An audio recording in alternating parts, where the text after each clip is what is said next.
तो अब question number 8 NCERT में क्या दिया हुआ है?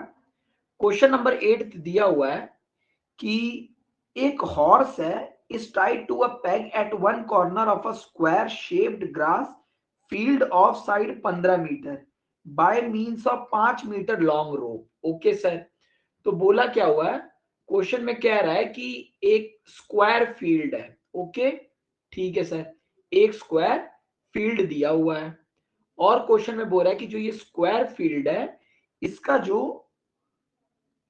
साइड है वो 15 मीटर का है, यानी एक साइड है तुम्हारी 15 मीटर की, ये है यानी गिवन। गिवन क्या दिया हुआ है? गिवन दिया है साइड जो है ए इक्वल टू 15 सेंटीमीटर दिया हुआ है। Okay, by metre 5 metre long rope. अब बोल रहा है कि घोड़ा है वो 5 मीटर की लंबी रस्सी से बंधा हुआ है। तो मान लो घोड़ा ये है, वो 5 मीटर की लंबी रस्सी कितनी होगी? लगभग ये होगी 5 मीटर की लंबी रस्सी। ठीक है सर, बंधा हुआ है। पहला पहला पूछा है कि फर्स्ट चीज मुझे क्या फाइंड करनी है? The area of that part of the field in which the horse can graze. ठीक है ना, एरिया ऑफ ग्रेजिंग मतलब कितने दूर घोड़ा घास खा सकता है। तो आप खुद ही समझिए, अगर इस पॉइंट पे घोड़ा है तो घोड़ा क्या पूरा ऐसे ही एक सर्किल का पार्ट बनेगा ना जिसमें वो घास खा सकता है ना? ठीक है सर, तो एरिया ऑफ ग्रेजिंग वो बनेगा। अब मान लो अब कितने दूर में वो ग्रेज कर सकता है? अब ये एरिया कितना होगा? तो एरिया ऑफ ग्रेजिंग होगा equal to area of quadrant. तो area of grazing equal to मैं लिख दूंगा एरिया ऑफ क्वाड्रेंट। क्यों क्वाड्रेंट? क्योंकि स्क्वायर का ये एंगल मैं जानता हूं 90 डिग्री होता है। तो एरिया ऑफ क्वाड्रेंट क्या होगा? एरिया ऑफ क्वाड्रेंट होगा, हम जानते हैं कि ए पाई आर स्क्वायर अपॉन 4 होता है। तो ये वैल्यू कितनी आ गई? ये वैल्यू आ गई पाई इंटू आर, 5 का स्क्वायर अपॉन 4। तो आंसर आ गया 5 5 जो 25, 25 अपॉन 4 पाई। ये सेंटीमीटर नहीं, ये मीटर में है, तो मीटर स्क्वायर। इतना ही लिख के छोड़ दीजिए, कोई जरूरत नहीं आगे सॉल्व करने की। अगर क्वेश्चन में नहीं बोला है पाई की वैल्यू लेने के लिए तो इतना ही करके हमको छोड़ देना है। ओके, अब इसी का सेकंड पार्ट बोला हुआ है। सेकंड पार्ट क्या बोला हुआ है इसी क्वेश्चन का?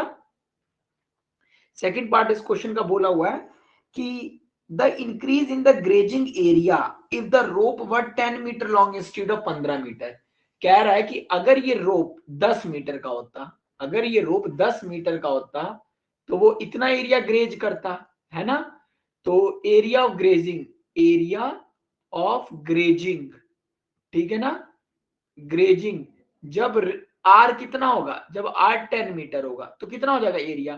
तो पाई पाई 10 का स्क्वायर अपॉन 4 होगा, यही होगा ना? तो पाई 10 का स्क्वायर अपॉन, क्यों? क्योंकि अब ये 10 हो जाएगा, तो अब एरिया कितना होगा?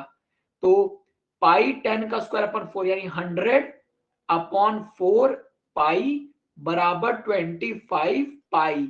लेकिन आप क्वेश्चन ध्यान से देखिए, उस क्वेश्चन में बोला है इंक्रीज इन ग्रेजिंग एरिया। कितना एरिया इंक्रीज हुआ, मतलब कितना एरिया इंक्रीज हुआ? देयर, अगर एरिया ऑफ ग्रेजिंग इसको आप A2 बोल दें और इसको आप बोल दें एरिया ऑफ ग्रेजिंग A1, तो आप देखो therefore increase in area, increase in area क्या होगा? इंक्रीज इन एरिया होगा A2 माइनस A1। अब A2 की वैल्यू कितनी है? 25 पाई माइनस 25 पाई बाय 4। तो अगर 25 पाई कॉमन ले लो आप तो 1 माइनस 1 बाय 4, तो वैल्यू कितनी आएगी? 75 पाई अपॉन 4 मीटर स्क्वायर। ये हो गया आंसर। क्लियर? अब देखिए, now question number 9। Question number 9 ये कह रहा है कि a brooch is made with silver wire in the form of a circle with diameter 35 mm। यानी एक ब्रूच है, उसको बनाया जा रहा है एक सर्किल, एक सर्किल दिया हुआ है, ठीक है? और इस सर्किल का जो डायामीटर है, क्वेश्चन में बोला हुआ है कि इस सर्किल का जो डायामीटर है वो है 35 mm, ठीक है? तो गिवन अगर मैं बात करूं तो डायामीटर जो है, diameter d equal to 35 mm। तो क्वेश्चन कह रहा brooch is made with a silver wire in the form of a circle with diameter 35 mm। The wire is also used in making 5 diameter। The wire is also used in making 5 diameters which divide the circle into 10 equal sector। The wire is also, अब ये कह रहा है कि जो मतलब अब देखो 10 इक्वल सेक्टर, यानी देखो इसका क्या मतलब हुआ। अब वो कह रहा है कि जो वायर है, अब इसी एक डायमीटर ये है, तो ऐसे कितने डायमीटर है, मतलब अगर ये पिज्जा टाइप का होता तो उसने बोला 10 इक्वल सेक्टर में डिवाइड किया है। 10 इक्वल सेक्टर, 10 इक्वल सेक्टर मतलब ये हुआ कि अगर पूरा सर्कल 360 डिग्री का है तो एक हुआ 36 डिग्री, यानी उसने ये लिया 36 डिग्री, ये हुआ 72 डिग्री, ये हुआ 108 डिग्री।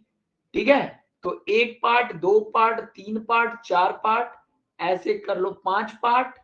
ठीक है, 1 2 3 4 ऐसे हो गया, एक 5, मतलब इसने सर्किल को टोटल 10 पार्ट में डिवाइड कर दिया, यानी पहला, दूसरा, तीसरा, चौथा, पांचवा, छठवां, सातवां, आठवां, नौवां, और एक और पार्ट समझ लो, अगर मैं यहां पे ले लू मैं काम करता हूं, ये 7वां है ना, तो ये 7वां, ये 8वां, ये 9वां, ठीक है, और 9वां, और ये 10वां।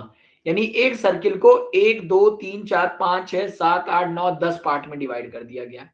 ओके, चलो अब क्वेश्चन में बोला है कि equal sector shown in the find the total length of the silver wire required. अब देखो, अब वो कह रहे हैं कि टोटल सिल्वर वायर कितनी लगेगी। अब देखो, अब ये क्वेश्चन कुछ नहीं है, क्वेश्चन यही है कुल मिला जुला के कि अगर ये सर्किल है, मतलब एक ये होगा, है ना, एक वायर ये लगेगी, 5 वायर है ना टोटल, ये एक ये, और एक, मतलब इसको मुझे, आप इसको इस तरीके से करिए, देखिए, मतलब इस सर्किल को मैं 10 पार्ट में डिवाइड करता हूं, क्या वो कहना चाह रहा है। ठीक है, जैसे एक इसने ये किया, है ना, फिर हम लोग इसको कर लेते हैं 5 पार्ट में डिवाइड ना, तो एक ऐसे काट दिया है, एक आपका ऐसे काट दिया है, ठीक है, फिर एक आपका ऐसे काट दिया, और एक ऐसे काट दिया। अब सर्किल कितने पार्ट में डिवाइड हो गई, 1 2 3 4 5 6 7 8 9 10। ठीक है, तो पहला चीज बोला है कि total length of silver wire required, तो टोटल सिल्वर वायर रिक्वायर्ड। अब टोटल सिल्वर वायर कितनी लगेगी, तो टोटल सर, अब वायर कहां कहां लगी है, एक तो ये गोला बनाने में लगी है, और एक लगी है ये 5 डायमीटर बनाने में। जैसे एक, तो मैं लिखूंगा टोटल सिल्वर वायर रिक्वायर्ड जो होगा वो बराबर किसके होगा, वो बराबर होगा कि circumference of circle, circumference of circle plus, plus कितने डायमीटर है, अब देखो, या रेडियस कितने हैं, एक रेडियस, दो रेडियस, तीन रेडियस, चार रेडियस, पांच रेडियस, या 5 डायमीटर के, plus 5 times of diameter of circle, 5 times of diameter of circle. अब सरकमफ्रेंस ऑफ सर्किल क्या होता है, pi into D plus 5d। तो क्वेश्चन में कुछ बोला ही नहीं है लेने के लिए पाई वाई की वैल्यू, तो इसका मतलब क्या हुआ, इसका मतलब हुआ वो equal to D pi plus 5, और डी की वैल्यू कितनी दी है 35 mm, तो आंसर आएगा 35। और इसको आप ले सकते हैं पाई को 22/7 प्लस 5, क्योंकि मतलब यहाँ 7 था, तो ये वैल्यू कितनी हुई 35/7। ठीक है, 7 5 जा 35, और 35 और 22 कितना होता है, 35 और 22 हो गया 57, और ये हो गया 5 से कट गया, और 57 इंटू 5 की वैल्यू कितनी आती है 250 और 285 और सब mm में दिया हुआ है तो ये वैल्यू आएगी mm square. Clear. Now second part of the question is area of each sector जो होगा। अब कितने, अब देखो सर्किल कितने पार्ट में डिवाइड है 10 पार्ट्स में, पहला पार्ट, दूसरा पार्ट, तीसरा, चौथा, पांचवा, छठवां, सातवां, आठवां, नौवां, 10वां। तो एरिया ऑफ ईच सेक्टर क्या होगा, वो होगा एरिया ऑफ सर्किल अपॉन 10। अब एरिया ऑफ सर्किल क्या होगा, पाई आर स्क्वायर करो या पाई डी स्क्वायर बाय 4, क्योंकि यहां पे डायमीटर दिया हुआ है, अपॉन 10। तो ये हुआ पाई बाय 40 डी स्क्वायर। तो पाई को अगर मैं ले लूं 22/7 इंटू 40, तो डी की वैल्यू दिया है 35 का स्क्वायर, तो 35 इंटू 35।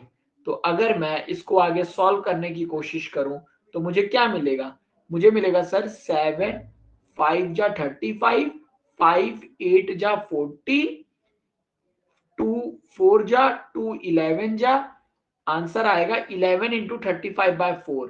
तो 35 इंटू 11 क्या हो गया 5 5 3 8 385 385 अपॉन 4।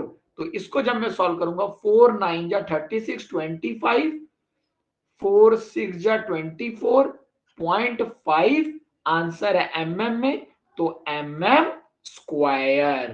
क्लियर। ये क्वेश्चन है, इसमें अम्ब्रेला, अम्ब्रेला के 8 रिब्स हैं, एक रिब का रेडियस दिया हुआ है ये, अम्ब्रेला के एक रिब का एरिया कितना होगा, पूरे सर्किल को जब हम 8 पार्ट में डिवाइड करेंगे तो ये एरिया ऑफ सर्किल होगा। अब एरिया ऑफ सर्किल क्या होता है, पाई आर का स्क्वायर अपॉन 8। अब पाई ये है, रेडियस कितना दिया हुआ है क्वेश्चन में 45 का स्क्वायर अपॉन 8। तो वैल्यू कितनी होगी, इसकी वैल्यू हो गई सर 4 5 जा 20 2025 अपॉन 8 पाई, और ये वैल्यू किसमें दिया है सेंटीमीटर में, है ना। तो आंसर आया इतना सेंटीमीटर स्क्वायर। ये क्वेश्चन भी इजी था, तो ये क्वेश्चन एक इजी क्वेश्चन था। Now moving to the question number 11। Question number 11 देखते हैं।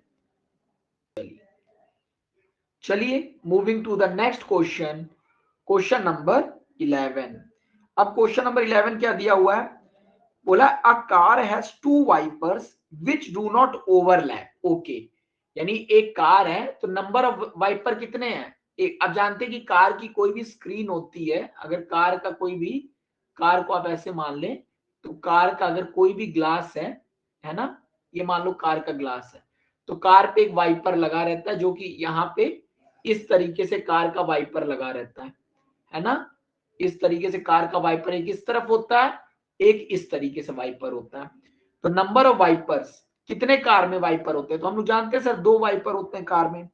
तो बोला car has 2 wiper which do not overlap. Overlap मतलब ये दोनों दूर है एक दूसरे से, एक के ऊपर एक नहीं, मतलब टकराएंगे नहीं। ठीक है सर। आगे बोला कि car each wiper has a blade of 25 centimetre, यानी ये दूरी कितनी दिया हुआ है 25 सेंटीमीटर, ये दूरी कितनी दिया हुआ है 25 सेंटीमीटर। ओके, तो लेंथ ऑफ ब्लेड कितनी है, लेंथ ऑफ ब्लेड, ब्लेड दिया है 25 सेंटीमीटर। तो क्वेश्चन ये बोला हुआ है sweeping through an angle of 115 degree. अब देखिए, अब वो क्या कह रहा है, यानी एंगल जो स्वीप कर रहा है, एंगल ऑफ स्वीप, यानी कितना एंगल वो साफ कर रहा है, एक वाइपर 115 डिग्री। यानी इसके कहने का ये मतलब है कि ये जो ग्लास की शील्ड है हमारी सर, ये ग्लास की शील्ड यानी कुछ ये सीधे नहीं होगी यहाँ पे। इसका मतलब क्या हुआ, ये जो ग्लास की शील्ड होगी सर हमारी, अगर मैं इसको मिटा दूं यहां से, ठीक है, तो इसका मतलब ये हुआ सर कि इसका मतलब ये हुआ कि जो ग्लास की शील्ड है ये कुछ इस तरीके से है, मान लो थोड़ा सा दूर तक ले जाते हैं, ठीक है, इसको थोड़ा सा दूर तक ले जाते हैं। तो दूर तक क्यों ले गए? तो अब ये कह रहा है कि जब ये स्वीप कर रहा है तो स्वीप कर रहा है तो 150, अब देखो ये रहा इसका 90 डिग्री, ये रहा यहाँ पे अगर फिक्स्ड पॉइंट है, फिक्स्ड पॉइंट ये रहा, ये इसका फिक्स्ड पॉइंट कहाँ है? इसका फिक्स्ड पॉइंट यहाँ है, मतलब इसके अबाउट रोटेट हो रहा है और इसके अबाउट रोटेट हो रहा है। तो कह रहा है कि 115 डिग्री है। तो 115 डिग्री का क्या मतलब हुआ? यानी ये जब घूम के यहां तक जा रहा होगा तो यहाँ पे एक ऐसा क्वाड्रेंट बना रहा होगा ना, बना रहा होगा कि नहीं, और ये घूम के जा रहा होगा, तो मतलब इतना एरिया वो कवर कर रहा है, जिसमें ये एंगल कितना बना रहा है वो 115 डिग्री, और ये एरिया कितना बना रहा है 115 डिग्री। तो क्वेश्चन में बोला कि find the total area clean at each sweep of the blade. तो मतलब टोटल एरिया क्लीन कितना होगा, टोटल एरिया क्लीन्ड कितना होगा। ओके सर, तो सिंपल सी बात है, देखो अगर 360 डिग्री होता, अब यहां पे बस आपको क्या करना है, तो टोटल एरिया क्लीन्ड कितना होगा, तो मतलब अब मैं बोलूंगा area by area cleaned, area cleaned by one blade, area cleaned by area cleaned by one blade. एक ब्लेड कितना एरिया क्लीन कर रहा है, तो वो क्या होगा, अब देखो, अब पूरे सर्किल का एरिया पाई आर स्क्वायर होता था, तो अगर यहां पे देखो 360 डिग्री जो होता है, 360 डिग्री वो ए एरिया क्लीन कर रहा है, तो 1 डिग्री कितना क्लीन करेगा, ए बाय 360 डिग्री। ओके, तो 115 डिग्री कितना करेगा, ए इंटू 115 अपॉन 360 डिग्री। तो ये कितना होगा, यहां मैं लिख दूंगा 115 अपॉन 360 डिग्री। अब अगर मैं पाई की वैल्यू ले लू 22/7, आर की वैल्यू ले लू, आर की वैल्यू ले लू, कितना दिया हुआ है 25 इंटू 25 और 115/360, 115/360। तो एक काम करता हूं, इसको 5 से काटूं, 5 2 जा 10 23 और 5 7 जा 35 72, तो ये इंटू 23 अपॉन 72 आया, है ना। तो ये क्या आया, ये आएगा सेंटीमीटर स्क्वायर आएगा। अब क्वेश्चन में area clean by one blade इतना है, therefore area by two blade, area by two blade, दो ब्लेड द्वारा कितना एरिया होगा, टू टाइम्स ऑफ, अगर इसको आप ए वन बोलते हैं तो two times of A one, two times of A one. तो ये वैल्यू जब आप सॉल्व करेंगे तो 2 into 22/7 into 25 into 25 into 23 upon 72, तो ये वैल्यू जब हम लोग सॉल्व करेंगे तो जो भी वैल्यू आएगी सॉल्व करने पे वो की क्या होगी, उसका एरिया होगा। ओके, अगर इसको हम लोग सॉल्व करते हैं तो वैल्यू आएगी 1255 और centimetre square. Okay, now moving to the question number 12। अब क्वेश्चन नंबर 12 देख लेते हैं। तो क्वेश्चन नंबर 12 ये कह रहा है, to warn ship for under water rock a lighthouse spread a red colored light over a sector of angle of 80 degree to a distance of 16.5 kilometer. Find the area of sea over which the ships are warned. Very easy question. कह रहा है कि एक light house है, okay, light house है एक, तो जो लाइट हाउस है उसके ऊपर क्या है, एक लाइट लगी हुई है, एक लाइट लगी हुई है। तो अगर आप ये समझ लीजिए कि अगर इसके सामने, अब ये क्या करता है, ये यहां से एक लाइट रे निकालता है, तो जो लाइट रे निकालता है वो कितनी दूर तक जाता है, वो जाता है 16.5 किलोमीटर तक जाता है। और कहता है कि ये लाइट रे जब ऐसे टर्न होती है आगे, आपके लाइट रे जब टर्न होती है तो ये कितना एंगल कवर करती है, तो ये जो कवर करती है समंदर के ऊपर, तो ये 80 डिग्री का कवर कर रही है। कितने का कवर कर रही है, 80 डिग्री का। ओके, तो ये भी 16.5 किलोमीटर हुआ। तो पूछ रहा है कि कितना एरिया ऑफ सी जिसपे शिप को वार्निंग दी जा सकती है, यानी कितना, ये इसको आप 3D में समझिएगा, मतलब नीचे से समंदर होगा और ऊपर से मतलब जो शिप यहां तक रहेगी उसी इतने ही एरिया वाले शिप को वार्निंग दी जा सकती है ना। अब कोई शिप इधर होगी, उस पर लाइट ही नहीं पड़ेगी, तो कैसे वार्निंग आप उसको देंगे? ठीक है सर, तो इसका क्या होगा? तो मैं जानता हूं अगर ये पूरा सर्किल होता, अब आप खुद ही सोचिए, अगर मेरे पास पूरा सर्किल होता और सर्किल में ये 16.5 किलोमीटर होता, तो ये कहां तक जाता? ये 80 डिग्री तक ही बस इसको लेके जाना है, 80 डिग्री तक। ठीक है, 16.5 किलोमीटर। तो मुझसे कोई पूछेगा therefore area area bond क्या होगा? एरिया बॉन्ड होगा, अब देखो, होगा, अब 360 डिग्री के लिए if for 360 degree, 360 degree area कितना है? ए है, 360 डिग्री एरिया ए है।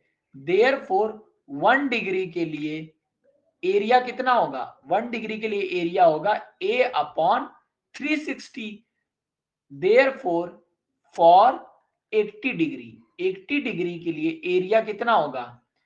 a by 360 into 80। अगर आप 4 से काट दें, 0 से 0, 4 2 जा, 4 9 जा, तो 2a अपॉन 9 आया। देयर फोर एरिया बॉन्ड कितना हो गया? एरिया बॉन्ड हो गया 2/9 into A, area of circle, 2/9 into area of circle. अब एरिया ऑफ सर्किल क्या हो गया? 2/9 इंटू रेडियस दिया 16.5, तो पाई इंटू 16.5 का स्क्वायर, पाई आर स्क्वायर, और आंसर आएगा आपका किलोमीटर स्क्वायर में, ये यहां नहीं रहेगा। ओके, आंसर किस में आएगा हमारा? किलोमीटर स्क्वायर में। तो ये वैल्यू कितनी आएगी सॉल्व करने पर? तो ये वैल्यू आएगी सर, अगर मैं सॉल्व करूंगा तो हमारा आंसर आया 190 kilometre square. Okay, got it. Now question number 13। ये एक इंटरेस्टिंग क्वेश्चन है और कुछ है नहीं क्वेश्चन में, बस मैं आपको समझने का खेल है पूरा, है ना? ठीक है, इस क्वेश्चन को हम लोग देखते हैं कैसे करना है। अब अगर मेरे पास एक, देखो क्वेश्चन में क्या है, मेरे पास एक डिजाइन है। ओके, तो क्वेश्चन में बोला हुआ है कि राउंड टेबल, ठीक है, एक राउंड टेबल है, कवर है 6 equal design as shown in figure. Okay sir, अब फिगर में डिजाइन क्या दिया हुआ है? अगर आप ध्यान से डिजाइन को देखेंगे तो आपको डिजाइन देख के समझ आ रहा होगा कि इन्होंने क्या किया है। जैसे अगर ये सेंटर है आपका, ओके, अगर ये सर्किल का सेंटर है, तो आपको पता है कि किसी भी सर्किल में अगर मैं इसको ऐसे करूं तो 60 डिग्री लगभग ये होगा, है ना? ये हो गया 60 डिग्री, ये होगा 120 डिग्री, ये होगा 180 डिग्री, ये हो गया आपका आगे, ये हो गया आपका ऐसे। ठीक है, अब अगर मैं इन दोनों को जोड़ दूं, इन दोनों को मैंने जोड़ दिया, इन दोनों को मैंने जोड़ दिया, इन दोनों को मैंने जोड़ दिया, और इस क्वेश्चन को हम लोग थोड़ा सा स्मार्टली करेंगे। इन दोनों को जोड़ा, इन दोनों को जोड़ा और इन दोनों को जोड़ा। ठीक है, तो क्वेश्चन में बोला ये है कि एक राउंड टेबल है जिसमें 6 इक्वल डिजाइन है, जो ये दिया, रेडियस ऑफ कवर दे दिया 28 सेंटीमीटर, यानी ये जो बोला है ये 28 सेंटीमीटर है। यानी अगर मैं गिवन की बात करूं तो गिवन रेडियस की जो वैल्यू है आर, वो कितनी है? 28 सेंटीमीटर है। अब क्वेश्चन में बोला कि find the cost of making the design at the rate of, अब देखो डिजाइन का कॉस्ट क्या है, डिजाइन का कॉस्ट कितना है? तो डिजाइन का सर जो कॉस्ट है वो दिया हुआ है रुपए में 0.35 पर सेंटीमीटर स्क्वायर। लेकिन सर क्वेश्चन है कि डिजाइन करना कहाँ है? डिजाइन का तो एरिया दे दिया है, तो बच्चा डिजाइन इस एरिया में करना है। डिजाइन किस एरिया में करना है? इस एरिया को डिजाइन करना है। ये एरिया, ये एरिया, ठीक है, ये एरिया, ये एरिया, ठीक है, इस एरिया को, इस एरिया को और इस एरिया को डिजाइन करना है। ओके, अब आपसे पूछा हुआ है कि बताइए कितना कॉस्ट लगेगा। तो एक चीज आप समझ जाइए कि अगर इसको आप ओ मान ले, ठीक है, इसको आप मान लीजिए ओ और इसको ए मान लीजिए, ठीक है। ऐसे क्वेश्चन को क्या कैसे करना है? अब देखिए यहां पे बच्चे लिखने में बस गड़बड़ करते हैं। आप इसको ओ मान लीजिए, इसको ए मान लीजिए, इसको बी मान लीजिए और इसको मान लीजिए सी मान लीजिए, ठीक है।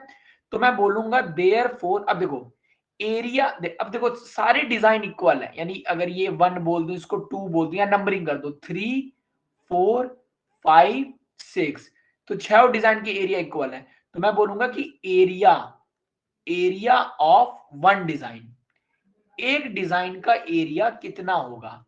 तो एरिया ऑफ वन डिजाइन जो है वो कितना होगा? वो होगा एरिया ऑफ वन डिजाइन, इसको मान लो दे दिया A1। Area of one design A1 की जो वैल्यू होगी वो होगी area of sector, area of sector, कौन सा sector? Area of sector O A B, area of sector O A B minus area of triangle O A B, O A B. अब देखो, अब तुमको पता है एरिया ऑफ सेक्टर क्या होता है? एरिया ऑफ सेक्टर क्या होता है? अब देखो सिंस ये 60 डिग्री वाला है, 60 डिग्री है ना, तो हम लोग जानते हैं कि 60 डिग्री के लिए जो एरिया ऑफ सेक्टर होता है क्या होता है? वो होगा area of circle upon 60 degree. अब देखो ये सेक्टर 6 इक्वल पार्ट में है, तो आप ऐसे भी सर्किल का 6वां पार्ट। और area of triangle O A B क्या होता है? तो हमने याद किया हुआ है कि अगर कोई भी ट्रायंगल जिसका लेंथ ये अगर आर दिया है, ये आर दिया है और दोनों के बीच का एंगल थीटा है, तो इस ट्रायंगल का एरिया होता है R square by 2 into sine theta. तो minus R square by 2 into sine 60। Okay, ये ट्रिक मेरे यहां काम आ जाएगी। अब एरिया ऑफ सर्किल क्या होगा? एरिया ऑफ सर्किल होगा pi R square by 6 minus R square by 2। R square by 2 कितना होगा? आर स्क्वायर बाय 2, तो R square by 2 into sine 60 की वैल्यू कितनी होती है? √3/2। तो इस वैल्यू को अगर आप ले लें, तो अगर आर स्क्वायर को आप कॉमन ले लें, ठीक है, अभी आर स्क्वायर मत पुट करो, मेंसुरेशन की यही सबसे खास बात होती है कि सारी वैल्यूज लास्ट में पुट करनी चाहिए। π/6 माइनस √3/4 क्या आया? ये इतना सेंटीमीटर स्क्वायर। ये तो एक डिजाइन का एरिया आया। तो अब लेकिन हमको कितने डिजाइन का एरिया निकालना है? 6 डिजाइन का। Therefore area of 6 design, area of 6 design कितना होगा? 6 डिजाइन होगा 6 into area 1 design, area of 1 design. तो ये वैल्यू कितनी हो गई? ये वैल्यू की 6r स्क्वायर इंटू π/6 माइनस √3/4, ठीक है, सेंटीमीटर स्क्वायर। अब कॉस्ट कितना होगा? क्योंकि कहानी में तो रियलिटी में लास्ट में कॉस्ट निकालना था ना। Therefore cost, therefore cost of design, तो कॉस्ट कितना होगा? तो अगर 1 सेंटीमीटर स्क्वायर का खर्चा 0.35 रुपीज है, तो इतने का खर्चा कितना होगा? तो 6, अब आर की वैल्यू यहां पे रख दो, आर की वैल्यू कितनी होगी? 28। तो 6 इंटू 28 का स्क्वायर इंटू π/6 माइनस √3/4 इंटू 0.35। अब बस आपको ध्यान क्या देना, ध्यान इतना देना क्वेश्चन में, इसको बहुत ज्यादा सॉल्व मत करो, बस ये इन दोनों को और इसको सॉल्व कर देना। यानी 6 इंटू 28 का स्क्वायर इंटू 0.35, ठीक है, और ब्रैकेट में लिख देना पाई बाय 6 माइनस √3/4 रुपीज। ठीक है ना, रुपीज। अगर RS लिखना तो पीछे लिखना और सिंबल बनाना तो पहले लिखना। अगर आप लोग यहां तक भी लिख के छोड़ देते हैं तो आपका नंबर नहीं कटेगा, लास्ट में टाइम मिलेगा तो मल्टीप्लाई कर लीजिएगा, नहीं मिला है तो यहीं लिख के आंसर छोड़ दीजिएगा। ओके, चलिए, तो ये लगभग आ रहा है हमारा ये हमारी वैल्यू आएगी लगभग 150 centimetre square. Okay, now moving to our last question and that is question number 14। अब क्वेश्चन नंबर 14 ये कह रहा है कि एमसीक्यूज में ऐसे क्वेश्चन आते हैं, कह रहा है area of a sector of angle P of a circle with radius R. Okay, कह रहा है कि एक सर्किल है, एक सर्किल है, इस सर्किल का रेडियस जो दिया हुआ है वो आर दिया हुआ है। ओके, यानी इस सर्किल का अगर ये सेंटर है तो इसका जो रेडियस दिया हुआ है वो आर दिया हुआ है। तो क्वेश्चन बोला है कि एरिया ऑफ सेक्टर ऑफ, अब देखिए एंगल पी, अब कह रहा है कि मान लो कोई सेक्टर है, ये एक छोटा सा सेक्टर मान लेते हैं, और कह रहा है कि ये जो एंगल है, ये एंगल जो है वो पी डिग्री है। कितना डिग्री है? पी डिग्री है। तो एरिया ऑफ सेक्टर कितना बताएगा? तो वो कह रहा है कि अगर पी डिग्री बन रहा है तो बस आप ये बताइए कि ये एरिया कितना होगा। ओके, ये एरिया कितना होगा? तो वेरी इजी, तो मैं जानता हूं कि for a circle, for a circle of radius R, for a circle of radius R, area कितना होता है? Area A equal to pi R square. ठीक है ना, देयरफॉर 360 डिग्री का एरिया जो है वो ए है, तो 1 डिग्री का एरिया कितना होगा? A upon 360। तो पी डिग्री का एरिया कितना होगा? A upon 360 into P. अब ए की वैल्यू अगर मैं ले लूं, pi R square upon 360 into P degree. तो आंसर क्या आ गया? Pi R square upon 360 into P.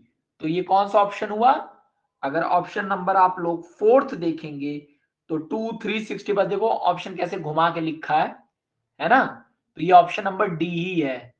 तो therefore option number D is correct, option D is correct. Okay, अब ऑप्शन डी में क्या कर दिया है, उसमें ये लिख दिया है, मतलब pi R square into P by 360, ऊपर भी 2 से मल्टीप्लाई कर दिया, नीचे भी 2 से मल्टीप्लाई कर दिया, तो क्या बन गया? 2 pi R square upon 720 into P degree. Clear? Clear?